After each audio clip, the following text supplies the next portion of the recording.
إن الحمد لله نستعينه ونستغفره ونؤمن به ونتوكل عليه ونعوذ به من شرور أنفسنا ومن سيئات أعمالنا من يهده الله فلا مضل له ومن يضلله فلا هادي له أشهد أن لا إله إلا الله وحده لا شريك له وأشهد أن محمدا عبده ورسوله اللهم صل على سيدنا محمد وعلى آل سيدنا محمد وعلى أصحاب سيدنا محمد والتابعين أجمعين أما بعد عباد الله اتقوا الله حق تقاته ولا تموتن إلا وأنتم مسلمون واعلموا أنكم قادمون إلى الله ولتنظر نفس ما قدمت لغد واتقوا الله إن الله خبير بما تعملون.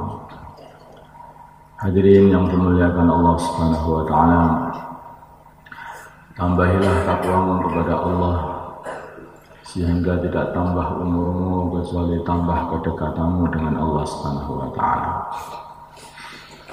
Sebetulnya bukanlah tambah umur yang kita jalani ini, tetapi berkurangnya jatah hidup kita di dunia ini.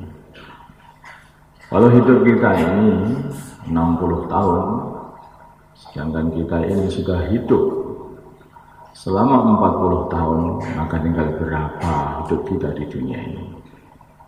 Kalau hidup kita ini 40 tahun, 60 tahun, kalau kita sudah menjalaninya 50 tahun atau 55 tahun, maka hendaknya engkau siap-siapkan saja persoalanmu dengan Allah Subhanahu wa taala.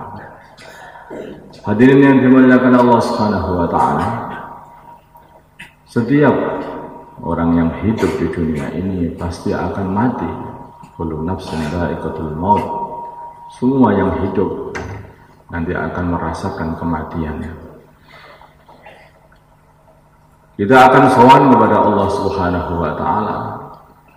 Dan di akhir dari kehidupan kita itulah yang menentukan kehidupan seterusnya, yaitu kehidupan di akhirat sana. Apakah kita akan dimasukkan dalam golongannya orang-orang saleh, yaitu di surganya Allah Subhanahu wa taala? Apakah kita akan digolongkan dengan golongan orang-orang yang fasik, yang mereka terbuang, terhina di nerakanya Allah Subhanahu wa taala? Hadirin yang dimuliakan Allah Subhanahu wa taala, kepada Nabi kita Muhammad sallallahu alaihi wasallam, beliau memberi nasihat kepada kita, man mata wa huwa ya'lamu annahu la ilaha illallah dakhala al-jannah. Barang siapa mati dan dia meyakini sesungguhnya tidak ada yang berhak disembah kecuali Allah Subhanahu wa taala, maka dia masuk surga. Memang kata-kata ini adalah kata-kata yang sederhana, tetapi untuk mendapatkan mati dalam kalimah la ilaha illallah tanpa menyekutukan Allah Subhanahu wa taala sedikit pun, apakah ini satu perkara yang mudah? Sudah berapa kali saja kita ini ketika ada masalah yang kita minta, yang kita ingati pertama kali bukanlah Allah. Ini sakit, tapi yang diingati adalah obat. Ini bangkrut, tetapi yang diingati adalah modal. Hadirin yang dimuliakan Allah SWT, seluruh masalah-masalah yang terjadi pada diri kita ini, pertama kali yang kita ingati adalah makhluk. Kemudian kalau nanti sudah pusing, makhluk tidak bisa menolong lagi, baru ingat Allah. Itu pun kalau kita ini sempat untuk ingat Allah. Hadirin yang dimuliakan Allah Subhanahu wa taala, bagaimana nanti bila mana kita menghadapi sakaratul maut. Padahal itu adalah satu ujian yang begitu hebat. Apa yang telah kita latihkan kepada diri kita selama tahun-tahun kehidupan kita di dunia ini, hasilnya adalah di akhir, yaitu ketika sakaratul maut. Menjelang itu nanti, kalau kita dulunya adalah orang yang selalu bergantung kepada Allah, apa-apa Allah, ada masalah yang diingati Allah, ada sakit yang diingati Allah, musibah yang diingat ya Allah. Mungkin ketika datang musibah yang terakhir kali, yaitu kematian, semoga saja kita pun juga akan bisa mengingati Allah Subhanahu wa Ta'ala. Tetapi latihan yang seperti ini bukanlah latihan yang mudah. Ini harus diulang-ulang berpuluh-puluh kali, beratus-ratus kali. Bahkan selama hidup kita ini kita harus melatih keluar masuknya nafas kita ini bersama zikrullah. Dan kita rasakan di dalam hati kita. Kalau aku tidak bisa menghirup nafas ini, aku tidak akan bisa menghirup nafas ini kecuali izin Allah. Dan aku tidak akan bisa mengeluarkannya dari dadaku ini kecuali atas izin Allah. Hadirin yang dimuliakan Allah Subhanahu wa Ta'ala, tidak heran orang-orang soleh zaman dulu itu samping begitu sungguh-sungguhnya di dalam melatih diri ini, maka mereka mengatakan, ketika aku melangkahkan kaki kananku, maka aku tidak yakin bisa melangkahkan kaki kiriku kalau tidak seizin Allah Subhanahu wa Ta'ala. Ketika aku sudah melangkahkan kaki kiriku, maka aku tidak yakin aku bisa melangkahkan kaki kananku kalau tidak dilangkahkan oleh Allah Subhanahu wa Ta'ala. Hadirin yang dimuliakan Allah Subhanahu wa Ta'ala, kalau keadaan kita ketika hidup kita dalam kondisi betul-betul faham bahwa kita semua ini tidaklah ada kekuatan sama sekali, kalau kita ini tidak dibantu oleh Allah, kalau kita tidak digerakkan oleh Allah Subhanahu wa Ta'ala, mungkin saja kalau kondisinya seperti ini, ketika datang sakaratul maut, yang kita ingat hanya zat yang satu, yang maha satu, dan satu-satunya bisa menolong kita, yaitu Allah Subhanahu wa Ta'ala. Hadirin, dulu baginda Nabi kita Muhammad sallallahu alaihi wasallam telah melatih sahabat-sahabatnya supaya tawakal kepada Allah ini, langsung berhadapan dengan musuh-musuh mereka. Para sahabat telah diajak oleh baginda Nabi untuk keluar menghadang, yaitu rombongan dagangnya Quraisy. Tetapi yang mereka dapati bukanlah rombongan dagang, melainkan pasukan dengan senjata yang lengkap dan dengan jumlah yang begitu banyak sekali, lebih dari 1000 pasukan. Maka hadirin yang dimuliakan Allah Subhanahu wa Ta'ala, disinilah para sahabat diuji oleh Allah Subhanahu wa Ta'ala. Disinilah para sahabat dilatih oleh Rasulullah SAW supaya menyerahkan semua urusannya kepada Allah Subhanahu wa Ta'ala. Baginda Nabi kita Muhammad sallallahu alaihi wasallam pun juga menunjukkan kepada mereka, para sahabat radhiyallahu ta'ala anhum, kalau sudah dalam keadaan seperti ini, apa yang harus dibuat. Hadirin, tidak ada persiapan untuk menghadapi pasukan, tidak ada persiapan untuk menghadapi suatu perkelahian pada zaman itu. Sama sekali mereka datang hanya dengan tangan kosong begitu saja. Tetapi dihadapan dengan pasukan, maka baginda Nabi kita Muhammad sallallahu alaihi wasallam telah dibuatkan satu gubuk oleh para sahabat.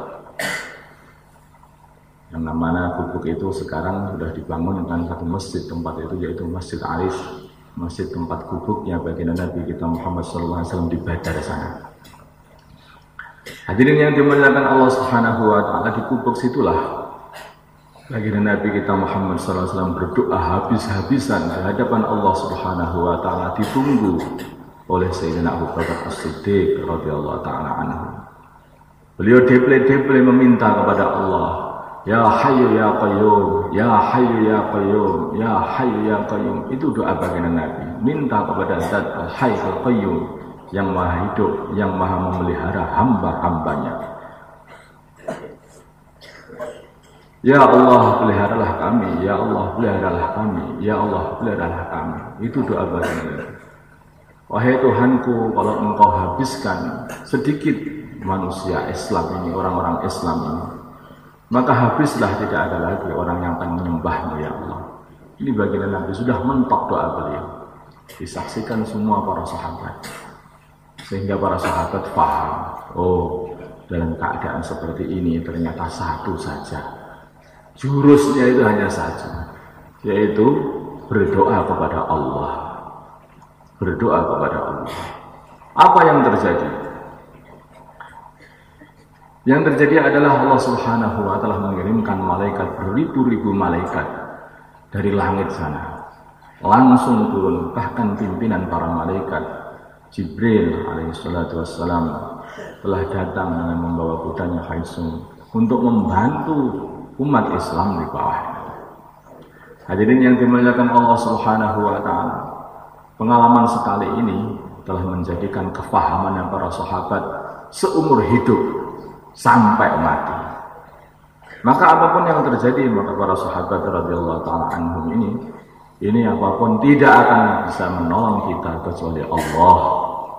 Tidak ada yang bisa menolong kita kecuali Allah Subhanahu wa Ta'ala. Ini sudah dipahami betul oleh para sahabat.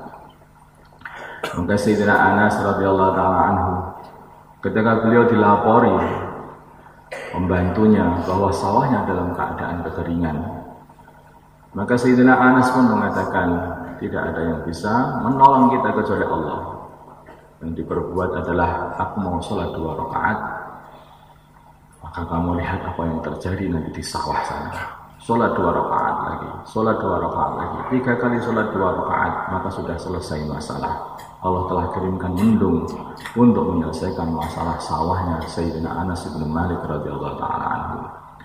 Hadirin yang dimuliakan Allah Subhanahu wa Ta'ala, kondisi seperti inilah yang harusnya kita pikirkan.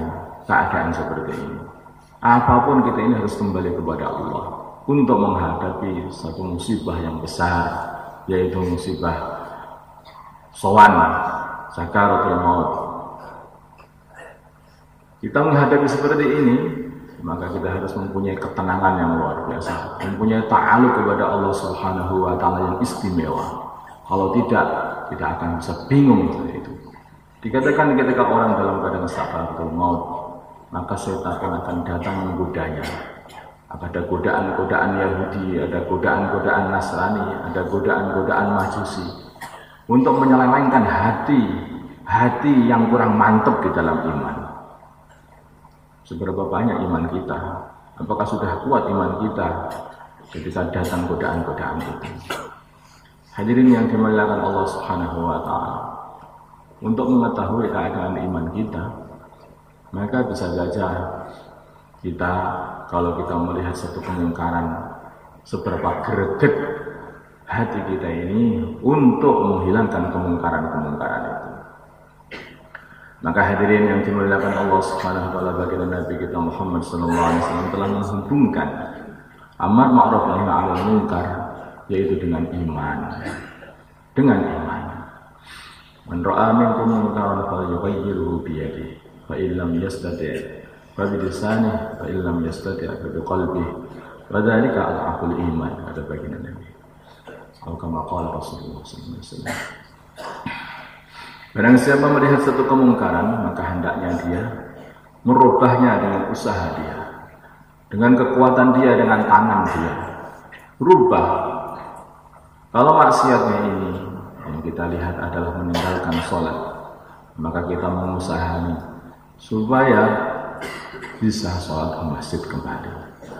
Kalau maksiatnya ini berubah, mengamalkan satu perkara yang dilarang oleh Allah Subhanahu wa Ta'ala, maka kita usahani sedemikian rupa sehingga dia itu bisa meninggalkan amalan yang diharamkan oleh Allah Subhanahu wa Ta'ala.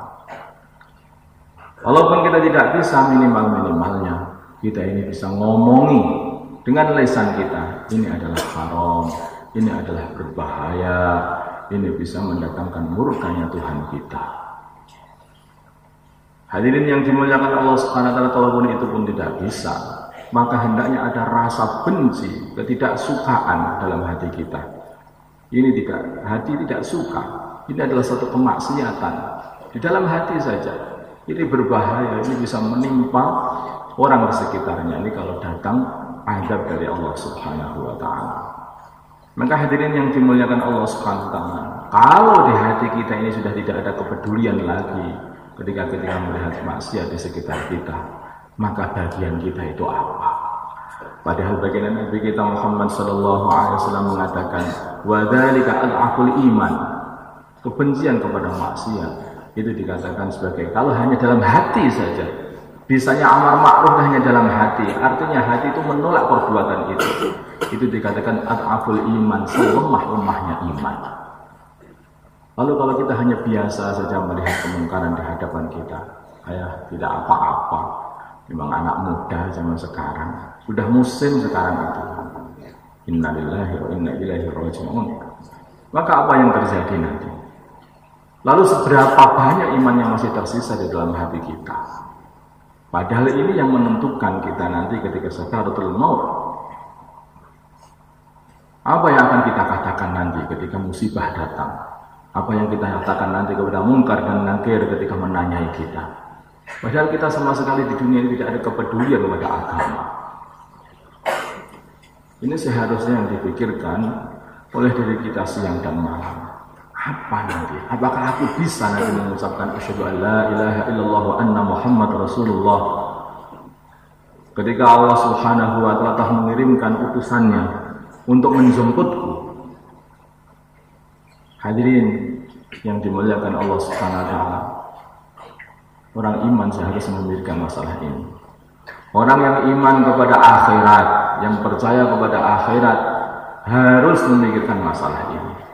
Kalau kita tidak bisa memikirkan atau tidak peduli dengan urusan akhirat ini tambah nemen lagi. Ini sudah bodoh tetapi tidak paham kalau dia ini dalam keadaan kebodohan. Namanya hidupnya menjadi ngawur sehingga kehidupan seperti ini. Maka apapun tidak akan dipikirkan. Kalaupun berbuat maksiat pun tidak akan dipikirkan. Kalaupun meninggalkan amar ma'ruf pun tidak dipikirkan. Ada iman, tidak ada iman di dalam hati tidak dipikirkan. Masuk surga atau masuk neraka nantinya tidak dipikirkan. Anak-anaknya jadi anak-anak yang soleh atau anak-anak yang nakal tidak dipikirkan. Hadirin, lalu apa kehidupan ini artinya kalau begitu? Apakah kita ini hanya semacam sampah yang dibuang di dunia yang akhirnya akan disapu masuk ke neraka? Kita ini bukanlah makhluk seperti makhluk-makhluk yang lain. Manusia ini adalah anak-anak Nabi Adam alaihissalam yang diciptakan, dihidupkan di dunia ini adalah untuk perkara yang besar, yaitu untuk dijadikan khalifah di muka bumi. Apa artinya khalifah? Yaitu maksudnya supaya menegakkan agama ini di dunia ini. Hadirin yang dimuliakan Allah Subhanahu wa taala, dan menyampaikan agama ini ke seluruh umat dan menjaga agama ini supaya ada pada kehidupan umat manusianya di seluruh dunia. Sehingga anak-anak Nabi Adam alaihissalam ini semuanya, ini cita-cita kita, semuanya akan masuk surganya Allah Subhanahu wa taala. Tetapi memang Allah Subhanahu wa taala akan memilih orang yang akan dipilih untuk surganya Allah Subhanahu wa taala, dan akan memilih, akan menyingkirkan orang yang disingkirkan oleh Allah Subhanahu wa taala, disingkirkan untuk dimasukkan ke nerakanya Allah Subhanahu wa taala. Itu sudah ditakdir oleh Allah Subhanahu wa taala. Hadirin yang dimuliakan Allah Subhanahu wa taala, untuk ini semuanya hadirin, mulai sekarang niatkanlah di dalam hati kita untuk mengamalkan Islam mulai baru lagi. Dimulai dari sunnah-sunnah yang terkecil sampai sunnah-sunnah yang terbesar, semuanya kita amalkan biar kita dicintai oleh Allah. Kalau kita sudah dicintai oleh Allah Subhanahu wa taala, semoga saja kekurangan-kekurangan kita nanti diampuni oleh Allah Subhanahu wa taala. Qul in kuntum tuhibbunallaha fattabi'uni yuhibbukumullah wa yaghfir lakum dzunubakum. جعلنا الله من الفائزين الآمنين وأدخلنا في زمرة المؤمنين المتقين الموقنين. أعوذ بالله من الشيطان الرجيم. بسم الله الرحمن الرحيم. والعصر إن الإنسان لفي خسر إلا الذين آمنوا وعملوا الصالحات وتواصوا بالحق وتواصوا بالصبر.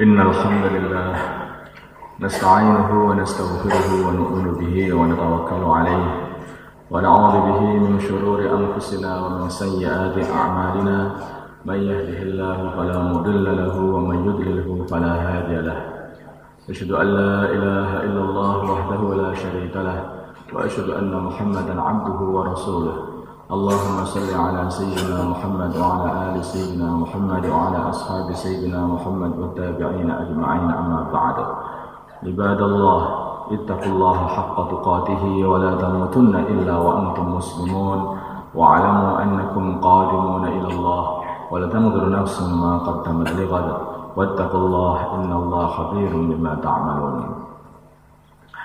واعلموا أن الله قد قال في كتابه الكريم إن الله وملائكته يصلون على النبي يا أيها الذين آمنوا صلوا عليه وسلموا تسليما اللهم صل وسلم وبارك وترحم وتحنن على سيدنا محمد وعلى آل سيدنا محمد كما صليت وسلمت وباركت وترحمت وتحننت على سيدنا إبراهيم وعلى آل سيدنا إبراهيم في العالمين إنك حميد مجيد وارض اللهم عن خلفائه الأربعة أبي بكر وعمر وعثمان وعلي وسائر أصحاب رسول الله أجمعين وارحمنا معهم بعفوك وكرمك يا أكرم الأكرمين اللهم اغفر لهذه الأمة ما تقدمت من ذنبها وما تأخرت وما أسرت وما أعلنت اللهم أقبل بقلوبهم على طاعتك وخذ من ورائهم برحمتك اللهم ارحم أمة سيدنا محمد اللهم اغفر لأمة سيدنا محمد اللهم أصلح أمة سيدنا محمد اللهم آلف بين قلوب أمة سيدنا محمد اللهم انصر أمة سيدنا محمد